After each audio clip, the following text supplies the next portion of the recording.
출애굽기 6장 2절에서 8절까지 말씀 한 절씩 번갈아 읽도록 하겠습니다. 하나님이 모세에게 말씀하여 이르시되 나는 여호와이니라.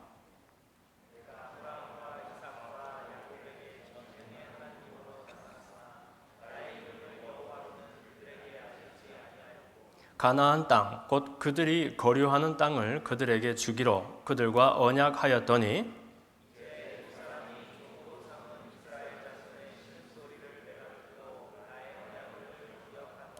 그러므로 이스라엘 자손에게 말하기를 나는 여호와라.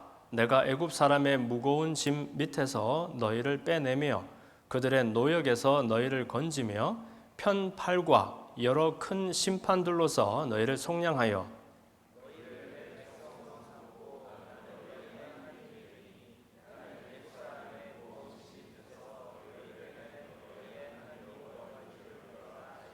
다 함께 내가 아브라함과 이삭과 야곱에게 주기로 맹세한 땅으로 너희를 인도하고 그 땅을 너희에게 주어 기업을 삼게 하리라.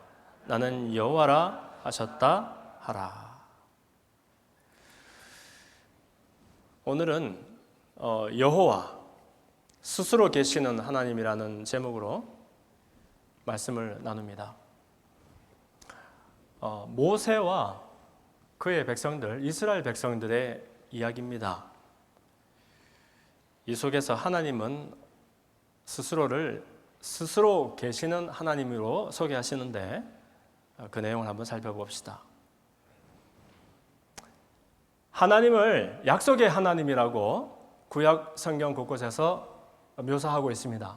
그것은 하나님은 그의 백성들과 또 하나님 당신 사이에 언약, 약속을 세우시고 그것을 지키시는 하나님이라는 말씀이에요.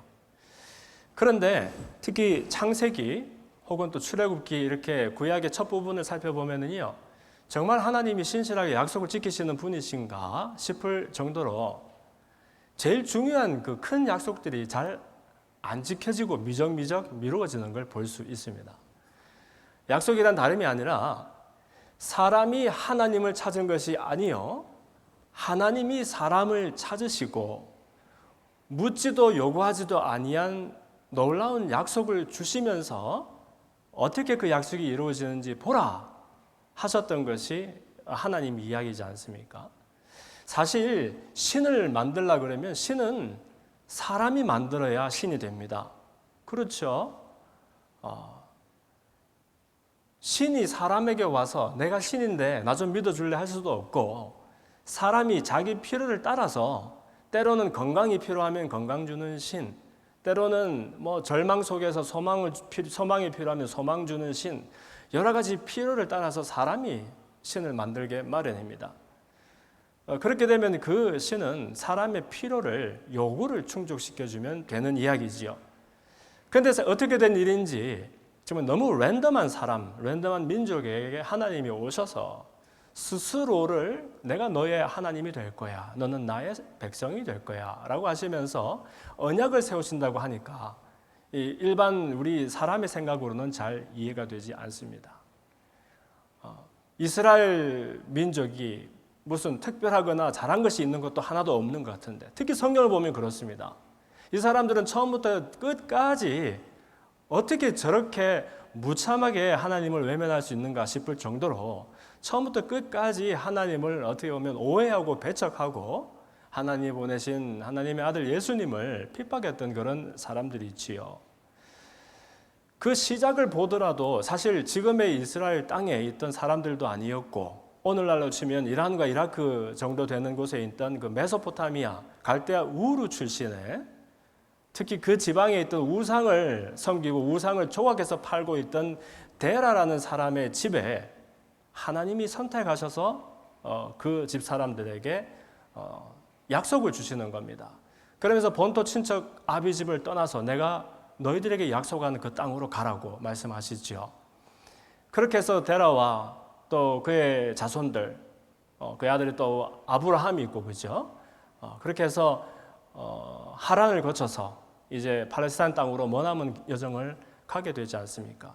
그런데 그때 하나님이 주신 약속이라는 것이 네가 내 백성이 되고 내가 너의 하나님이 되면 너로 하여금 큰 민족을 이루어서 너를 위한 것이 아니라 모든 민족이, 이 세상의 모든 사람들이 나에게 돌아오도록 하는 일을 위해서 너희들을 사용하겠다. 이게 약속의 요지였거든요.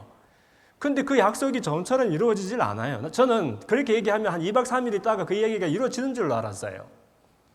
그런데 그 얘기를 처음 받았던 아브라함도 그렇고, 아브라함의 아들이었던 이삭도 그렇고, 이삭의 아들이었던 야곱에 이르기까지 큰 가족 정도가 되지 큰 민족을 이루지 못합니다.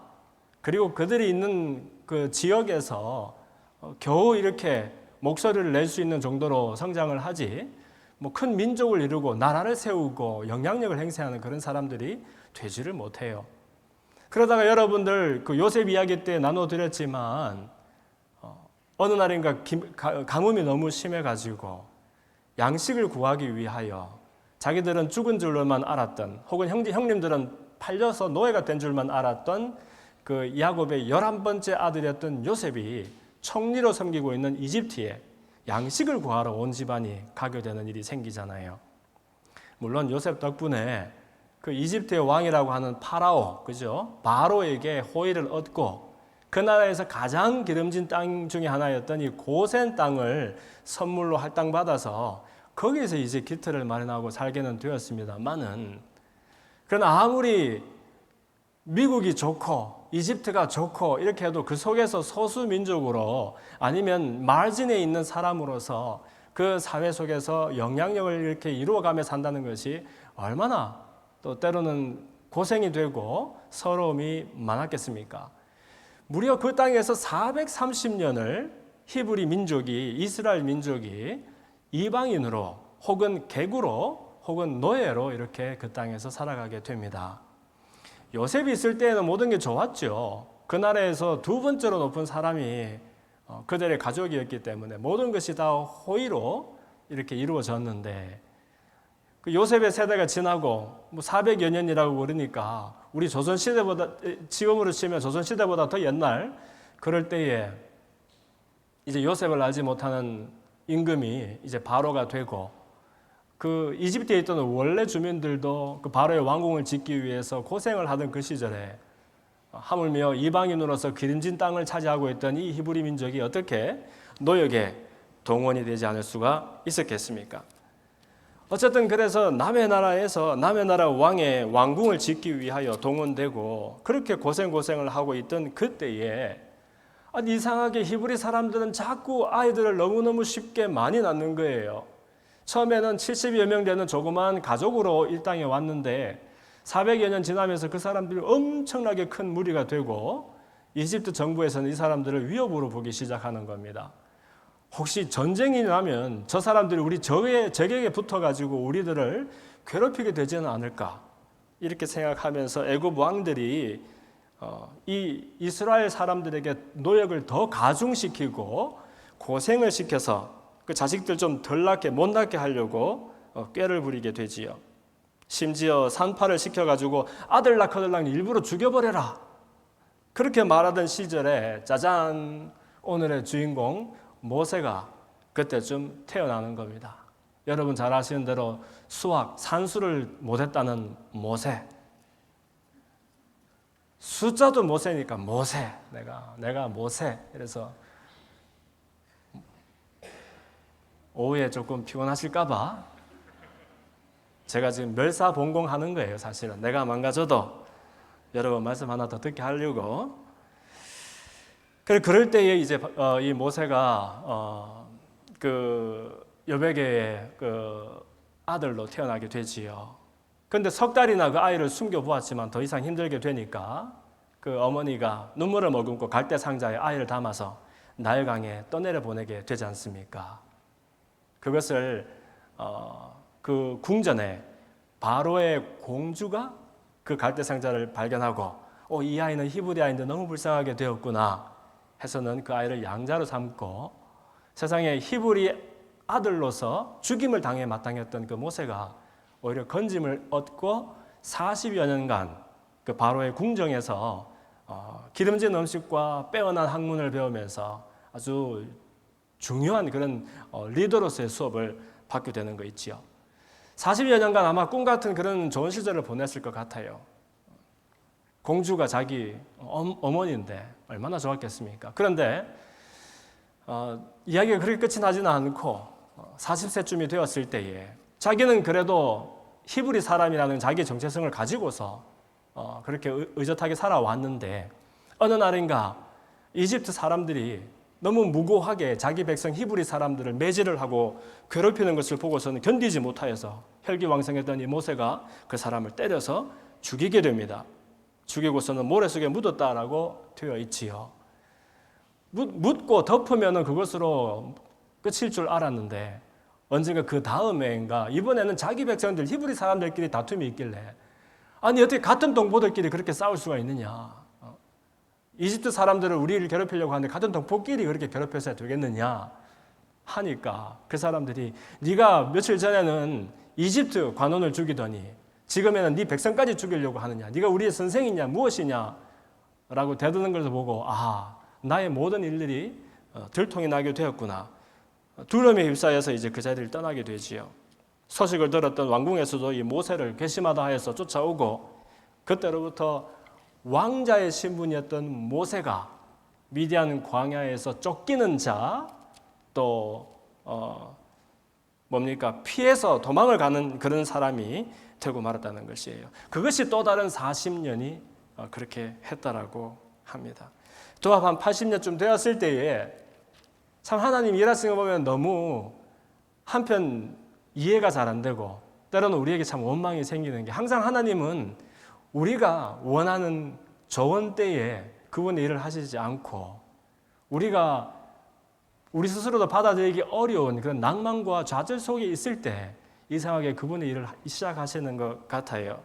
광야 속에서 어느 날인가 떨기나무가 있는데 그 떨기나무에 불이 크게 붙었는데 나무에 불이 붙으면 여러분 이파리도 바삭바삭 소리를 내면서 타고 가지도 타 들어가야 되는데 아니 불은 분명히 크게 붙었는데 나무는 고스란히 남아있는 신기한 모습을 보게 됩니다. 거기에서 모세는 이제 하나님이 자기를 찾아온 것을 느끼고 경외감에 이제 쌓이게 되지요. 그때 이제 음성이 들립니다. 모세야, 신을 벗어라. 여기는 거룩한 땅이다. 하면서 그때 이제 이 모세에게 내 민족의 신음을 듣고 내가 너를 통하여 내 민족을 건져내겠다라는 그분의 계획을 다시 한번 상기시켜 주시는 것이죠. 그때 이 모세는 사실 조금 황당했습니다.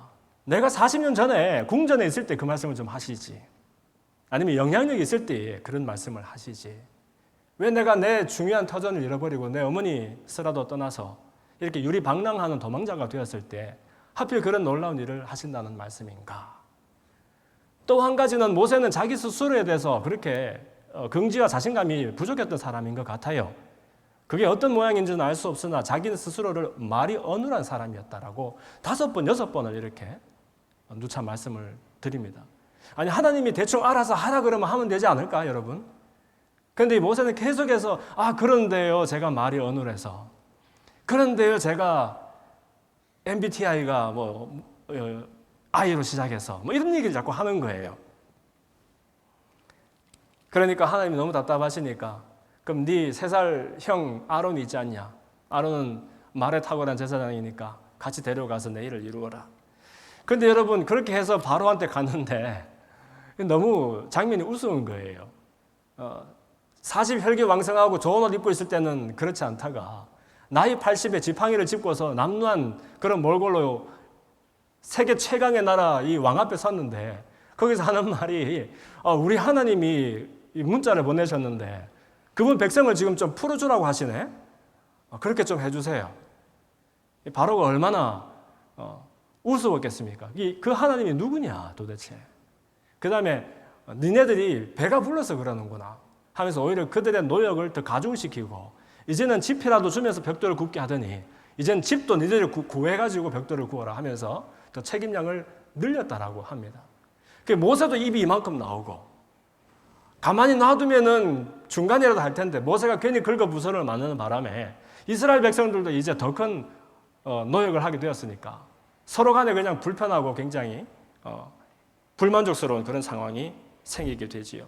그런 때에 오늘 본문의 이야기가 이루어지는 겁니다.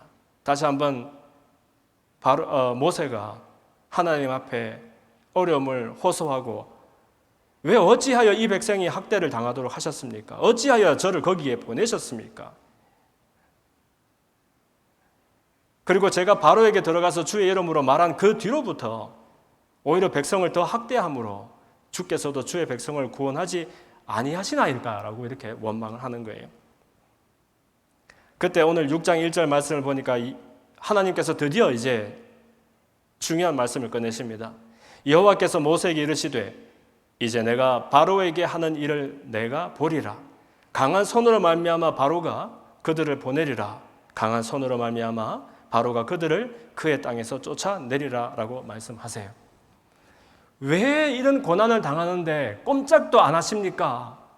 라고 고통 속에 호소를 하니까 그때서 하나님께서 말씀하시면서 이제는 내가 어떻게 하는지를 한번 보아라 라고 말씀하세요. 여러분, 하나님은 우리의 도움이 필요하신, 우리가 거들어드려야 그분의 계획을 이루실 수 있는 분이 아니십니다. 그렇기 때문에 어떻게 보면 우리의 고난과 절망 속에서 우리가 할 수 있는 모든 것들이 바닥나는 그 순간, 그러나 그때에 하나님께 원망 토로하면서 그러나 도움을 호소하는 그 지경에 이르면 하나님께서는 좌절 속에 있는 우리들에게 그래, 이제는 내가 어떻게 하는지 한번 보아라 라고 말씀하시는 것 같아요. 두 번이나 강한 손이라는 표현을 쓰시면서 강한 손으로 말미암아서 바로가 너희들을 보내어 줄 것이다. 그리고 강한 손으로 말미암아서 바로가 그냥 못 이겨서 보내는 정도가 아니라 못 견뎌서 너희들을 땅에서 쫓아낼 것이다 라고 말씀하시고, 오늘 본문 2절에 보니까 하나님이 모세에게 말씀하셔서 이르시되 나는 여호와라. 하나님이 처음으로 그분의 이름을 공식적으로 알려주시는 말씀이에요. 목사님, 여호와라는 단어가 그 앞에도 좀 있던데요. 3장 14절에 보면 여호와라는 단어가 또 있어요. 근데 이것은 모세가 이런 모든 일들을 다 경험하고 하나님이 여호와 하나님이시구나 하는 것을 깨닫고 난 다음에 한참 뒤에 이 모세오경을 기록하니까 그때 이제 하나님을 여호와 하나님으로 기록을 하는 거예요. 그런데 어쨌든 이 6장 2절에서 이르러서 처음으로 하나님이 스스로 나는 여호와 하나님이다라고 말씀을 하세요. 여러분, 대체 이게 무슨 말일까요? 여호와 하나님이다. 그럼 그 이전에는 여호와라는 말을 안 쓰셨단 말씀입니까? 하나님에게 이름이 붙여진다면 그 이름은 사람이 붙여드리면 되는 것입니다. 그렇죠? 하나님의 성품과 하시는 놀라운 일들을 보고 하나님은 정말 나에게 치료의 하나님이시구나. 여호와 라파 하나님이시구나. 그분은 나에게 늘 나보다 먼저 행하시며 내가 알지 못하는 곳에서 모든 것을 예비하시는 하나님이시구나. 여호와 이레의 하나님이시구나. 그분은 사람의 힘을 뛰어넘는 분이시구나. 엘 샤다이의 하나님이시구나. 엘로힘의 하나님이시구나. 또 여호와 샴마의 하나님이시구나. 이렇게 이름들을 사람이 붙여드리면 되는 겁니다. 사람의 필요와 또 하나님께 받은 은혜를 따라서. 그러나 하나님이 그분이 누구신가를 사람에게 보여주시는 처음 이야기가 이 바로 여호와 하는 이름이에요. 그럼 그전에는 어떻게 했느냐? 그전에 아브라함의 때에, 이삭의 때에, 야곱의 때에 하나님은 그들에게 나는 전능한 너희들의 하나님이다라고 말씀하세요. 이게 엘 샤다이 하는 겁니다. 전능하다는 것은 놀라운 이름이죠, 여러분. 우리는 전능하지 않잖아요.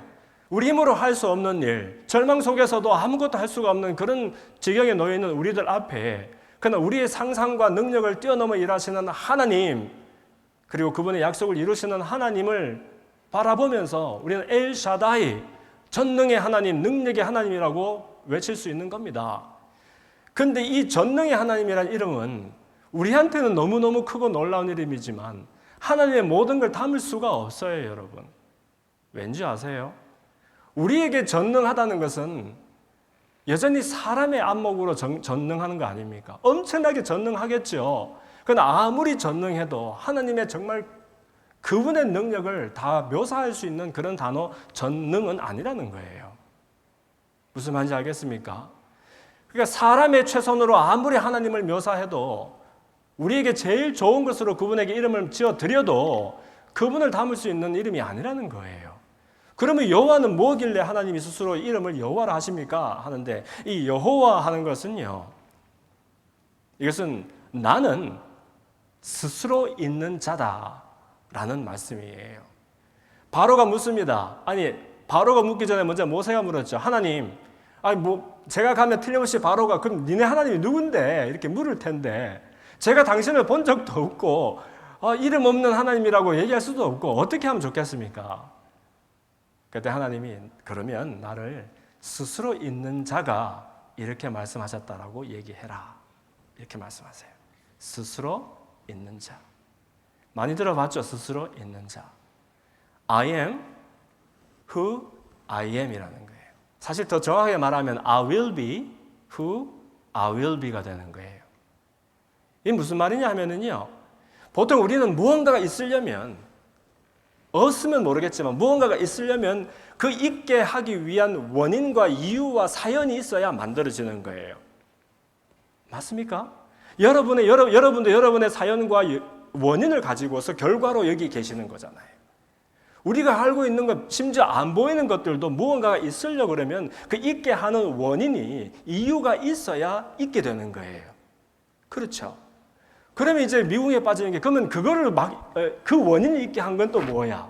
그 원인이 있게 한 건 뭐야? 그러면 이제 우리는 끝모를 미궁에 빠지게 되는 거죠. 그래서 나는 스스로 있는 자다 하는 것은 나는 원인이 필요 없어 하는 얘기예요. 내가 있게 된 것은 다른 원인 때문에 그 결과로 내가 있는 것이 아니라 나는 원래부터 있고 처음부터 있고 그래서 스스로 있는 자라고 말씀하시는 거예요. 심지어 이분은 처음부터 있었던 분이 아니라 처음보다 이전에 계셨던 분이죠. 그래서 우리는 영원 전부터 영원 후까지 시간과 공간 속에 매여서 이렇게 그냥 숨을 할딱할딱거리면서 살아가는 우리들로서는 이해도 안 되고 상상도 되지 아니하는 그분의 솜씨를 말하는 것입니다. I am who I am.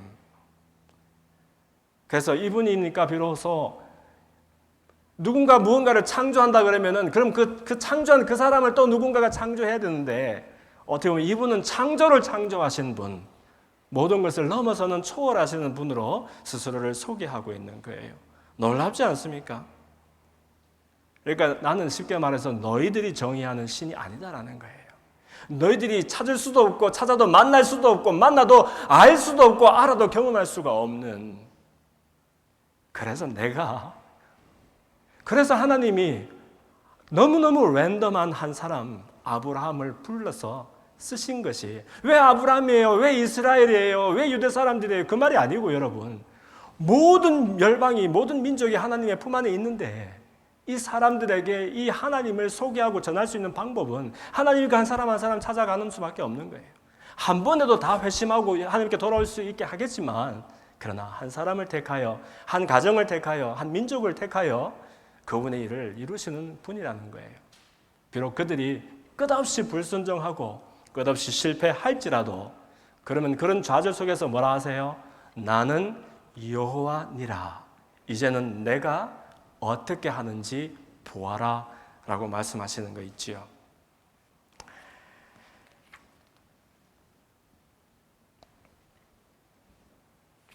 그래서 5절 이하에 보면은 왜 하나님이 이렇게 곤란과 고통 속에 있는 이스라엘에게 이제야 오셨는지 말씀을 하십니다. 이제 애굽 사람이 종으로 삼은 이스라엘 자손의 신음소리를 내가 듣고 나의 언약을 기억하노라. 그러므로 이스라엘 자손에게 말하기를 나는 여호와라. 내가 애굽 사람의 무거운 짐 밑에서 너희를 빼내며 그들의 노역에서 너희를 건지며 편팔과 여러 큰 심판들로서 너희를 속량하여 너희를 내 백성으로 삼고 나는 너희의 하나님이 되리니 나는 애굽 사람의 무거운 짐 밑에서 너희를 빼낸 너희의 하나님 여호와인 줄 너희가 알지어다. 이렇게 말씀하세요.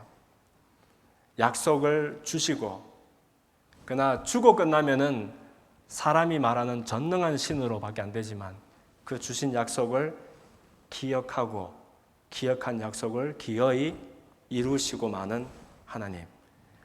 우리가 신음하기 전에도 이루어 주셨으면 좋겠는데, 그러나 하나님은 고난과 절망 속에 그의 백성들이 신음할 때까지 어떻게 보면 기다리시는 하나님이신지도 모르겠어요. 저는 이 부분이 이해가 안 되었습니다. 왜 하나님은 저렇게 고약하실까?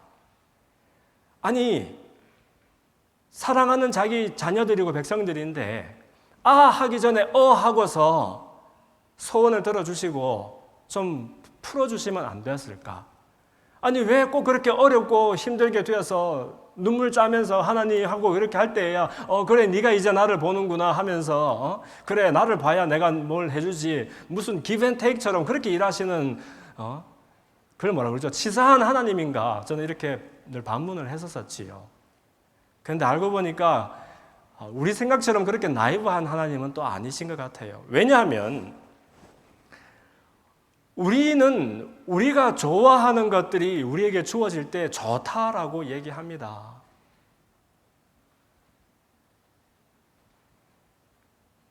우리가 행복할 때는 우리가 이게 있었으면 좋겠다라고 생각하는 것이 우리 손에 주어지면 행복감을 느낍니다.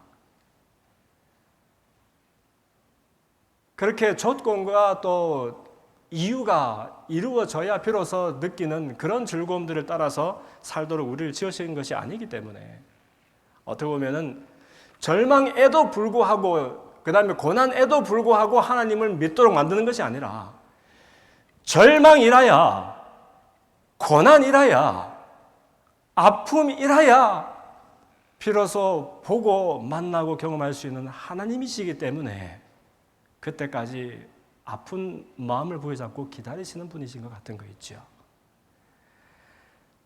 사람이 좋은 것은 안 좋은 것이나 덜 좋은 것보다 조금 더 좋은 것일 뿐입니다. 조건적인 좋음이기 때문에 절대적이고 영원한 좋음이란 우리 속에는 없습니다.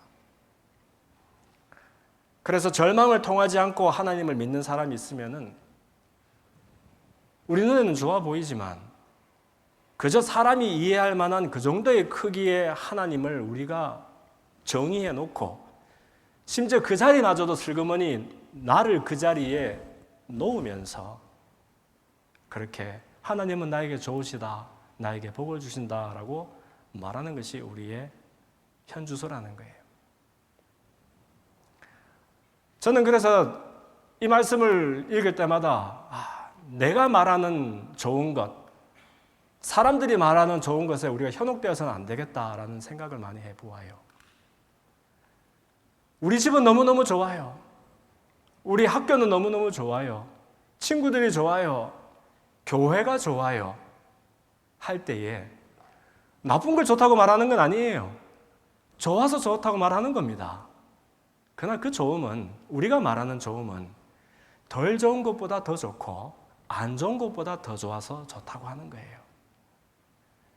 만약에 좋은 것 속에 사로잡혀가지고 그냥 마냥 좋아서 좋은 사람이라면 어떻게 보면 그 사람에게는 진정한 여호와 하나님 스스로 계시는 하나님, 약속을 주시고 약속을 기억하시고 약속을 이루시는 그 하나님을 경험하는데 큰 장애가 있을지도 모릅니다. 사실은요, 우리 그 젊은 친구들 중에서 되게 좀 이렇게 유복하게 자란 사람들 보면 구김이 없고 참 좋은 게 많더라고요. 저는 그렇게 못 커서 그런지 모르겠는데 정말 이렇게 유복하게, 아니 꼭 뭐 돈이 넉넉한 것뿐만 아니라 집안이 화목하고 부모님한테 사랑을 이렇게 충분히 받고 그렇게 자란 친구들은요, 또 자존감도 높고 또 관계를 맺을 때 있어서도 그렇게 뭐라 그럴까요? 그렇게 뭐 더 자유롭고 그렇게 해서 정말 구김이 없이 이렇게 생활하는 것들을 보면서 참 어떨 때는 부럽고 어떨 때는 보면서 참 좋다 하는 그런 생각들을 많이 해볼 때가 있어요. 근데 여러분, 그것이 나쁜 것은 아닌데, 근데 그렇다 보면은 우리가 영원히 피할 수가 없는, 직면해야 되는, 때로는 직면해야 되는 아픔과 상처와 얼룩과 찌르고 찢기는 것과 외로운 것과 우울한 것과 서로 다투어 반복하는 것과 겨루는 것과 이 모든 어렵고 고통스러운 일들로부터 겨우겨우 자기를 지켜낼 수 있는, 그러다 보니까 하나님의 좋으신 것은 내가 경험을 하겠는데 그러나 그 좋으신 것 그 뒤에 약속을 이루시고 지키시고 우리의 생각보다 더 탁월하신 그분의 진짜 선을 바라보는 데 있어서는 큰 장애가 있을 수도 있다는 것이에요. 그래서 우리는 결핍 가운데서 배운다라고 하잖아요. 잉여 속에서 배우는 것보다 때로는 절망 가운데서 마음은 아프고 속은 상하고 힘들지만 그러나 그 속에서라야 볼 수 있는 하나님, 그 속에서만 경험할 수 있는 여호와를 아는 것, 그런 것들이 우리 가운데 있었으면 좋겠습니다. 그래서 하나님은 약속만 주시는 전능한 하나님이 아니라 우리가 고난과 절망 속에서 신음할 때에, 기도할 때에, 도움을 호소할 때에 그분의 약속을 기억하신다 하세요. 이분이 뭘 잊어버려서 기억하시겠어요? 그때사 기억하신다 하는 것은 그래, 이제는 내가 할게. 그리고는 그분의 약속을 그분의 솜씨로 이루어 가신다는 겁니다.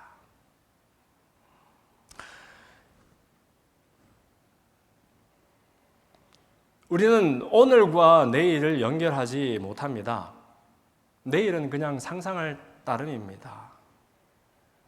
그래서 내일의 즐거움을 위해서 오늘의 즐거움을 유보하면서 여러분들 열심히 공부하고 있고 또 돈 열심히 벌면서 또 수고하고 계시지 않습니까?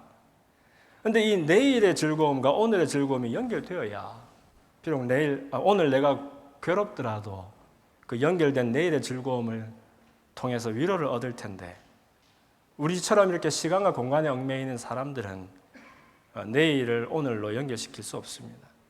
그러나 여호와 하나님은 그분의 약속을 우리의 신음 속에서 기억하시고 무거운 짐과 고역에서 우리를 구속하시는 그런 하나님, 건져내시고 살리시고 그래서 그분의 말씀은 이런 시간과 공간을 초월하여 우리 속에서 약속을 신실하게 이루시는 것을 보게 됩니다. 그래서 오늘 6절 말씀을 보면 하나님 이렇게 말씀하십니다. 그러므로 이스라엘 자손에게 말하기를 나는 여호와라 내가 애굽 사람의 무거운 짐 밑에서 너희를 빼내며 그들의 노역에서 너희를 건지며 편팔과 여러 큰 심판들로부터 너희를 속량한다라고 말씀하세요. 어려운 말이네요. 속량. 다른 곳에서는 뭐 구속, 또 뭐 속죄 여러 가지 말들을 쓰고 있는데 이게 다 하나님이 아들 예수님을 통해서 우리에게 하신 일들을 말씀하는 겁니다. 속량이라는 것은 사실 건져내는 것을 의미하지요. 예수님께서 우리에게 하셨던 놀라운 은혜를 우리가 한번 묘사를 해보면 이런 것들 아니겠습니까? 단어로 치면 칭의라는 어려운 말이 있습니다. 의롭지 않은 사람을 의롭게 한다라고 의롭다라고 말해주는 것을 말합니다. 우리가 무슨 범죄를 저질렀어요. 그래서 여기 이제 카운티 법원에 끌려가게 되었습니다. 내가 보고 남이 봐도 다 틀림없이 유죄인데 이상하게 판사가 마지막에 라스트 센텐스로 꽝꽝꽝 하면서 너는 무죄다. 이렇게 석방을 얘기를 합니다. 이것이 칭의라는 어려운 말을 씁니다. justification. 우리는 전혀 의롭지 않은데 하나님 안에 있을 때 그리스도를 통하여 우리가 의로운 것처럼 일컬어 주시는 것을 말합니다. 이스라엘 백성은 전혀 의롭지 않았고 하나님을 배역했고 반역했는데 그러나 그 사람들의 의롭고 의롭지 않은 것을 따지지 아니하고 하나님은 신실하게 그분의 약속을 이루어 가시는 것을 말합니다. 또 하나님이 우리에게 하신 일을 다른 어려운 말로 구속이라는 말을 씁니다. 여기는 속량하고 비슷한 것인데 사람을 이렇게 어레스트하는 구속 말고 이렇게 택하고 그 다음에 건져내고 또 자기 소유로 삼고 하는 것을 말합니다. 이것은 노예 시장에서 쓰이던 용어입니다. 노예 시장에서는 노예들은 인격이 아니라 물건이지요. 돈을 주고 사고 파는. 근데 여러분 어떤 잘생기고 참 보기만 해도 안쓰러운 그런 노예가 한 사람 팔리려고 나와 있습니다. 우리 근데 아무리 연민을 많이 가지고 옆에서 좋은 말을 해도 그 사람을 노예됨에서 풀어줄 방법은 없습니다. 유일한 방법은 무엇입니까? 내가 주머니에 있는 돈을 끄집어내서 그 사람의 몸값을 치를 때 그 사람이 노예됨에서 풀려나고 해방이 되는 겁니다. 속량이 되는 겁니다. 그런데 여러분 문제가 있는데 저와 여러분의 이 몸값이 장난이 아니라는 것입니다. 이 EPL 슈퍼스타들의 몸값은 아무것도 아닐 정도로, 왜냐하면 우리는 죄를 짓고서 노예가 된 사람이기 때문에 이 죄의 삭시라는 것은 사망이요. 누군가 내 대신에 죽지 않는다 하면 내 몸값을 지불할 수가 없는 그런 노예들이라는 거예요. 사람들이 아무리 연민을 가져도 내 문제를 해결할 수 없을 그때에 주님께서 그 몸값을 대신 지불하십니다. 내가 올라가야 되는 그 십자가에 그분이 오르십니다. 지키시고 흘리시고 내가 감당해야 되는 죽음의 문제를 거기에서 해결하십니다. 그래서 그분이 우리를 죄 가운데서 속량, 구속, 건지시는 것이에요. 하나님이 예수님을 통해서, 아들 예수님 통해서 하신 일을 다른 어려운 말로 속죄라는 말도 있습니다. 이것은 atonement, 그러니까 사람이 원래 자기가 잘못을 하거나 죄를 지었으면 응당 대가를 지불하는 게 맞지 않습니까? 그래야 내가 자유롭게 되니까. 옛날에는 죄를 지었으면 그 무게에 따라서 자기 몸을 갈라야죠. 제사를 드려야 되니까.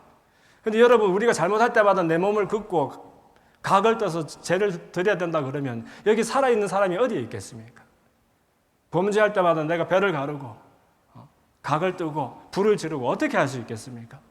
그래서 할 수 없이 구약 성경에 보면 사람들이 짐승을 잡아서 자기 대신에 거기다 죄를 전가하고 제물을 드렸던 것이에요.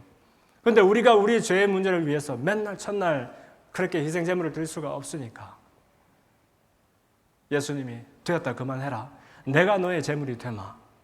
한 번에 단번에 우리를 대신한 희생 제물이 되셔서 십자가에서 우리의 모든 죄의 값을 치르시고 우리를 속죄해 주셨다는 것입니다. 맨날 들으니까 이게 너무 담담한 이야기 같습니까, 여러분?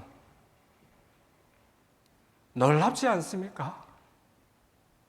너무 신기하지 않습니까? 사람이 알지도 못하고 찾지도 못하는 하나님이, 그것도 스스로 계시는 완전하신 야훼 하나님이 우리가 알지도 못하고 구하지도 못할 때 먼저 우리를 불러서 그분의 백성 삼아주신 것입니다. 그렇다면 여러분, 오늘 본문에서 말씀하신 것처럼 우리도 때로는 실패와 절망과 좌절 가운데 놓일지라도 그러나 우리에게 주셨던 하나님의 놀라운 약속을 의지하면서 내가 바닥을 치며 내가 좌절 가운데 있을 때에 그때 하나님은 나의 신음을 통해서 그분의 약속을 기억하시는 분이시더라. 기억만 하시는 것이 아니라 그분의 솜씨를 따라서 놀라운 일로 그 약속을 이루시는 하나님이시더라 하는 것을 함께 기억하기를 바라요. 그래서 8절에 내가 아브라함과 이삭과 야곱에게 주기로 맹세한 땅으로 너희를 인도하고 그 땅을 너희에게 주어서 기업을 삼게 하리라. 나는 여호와라 하셨다 하라고 말씀하십니다. 우리를 향한 그분의 뜻과 계획을 이루시는 하나님, 그분의 약속을 반드시 성취하시는 전능하신 하나님을 우리에게 우리 생애의 주인으로 늘 인정하고 또 환영하고 의지하는 그런 믿음의 삶을 살게 되기를 주님 이름으로 축원합니다. 이 시간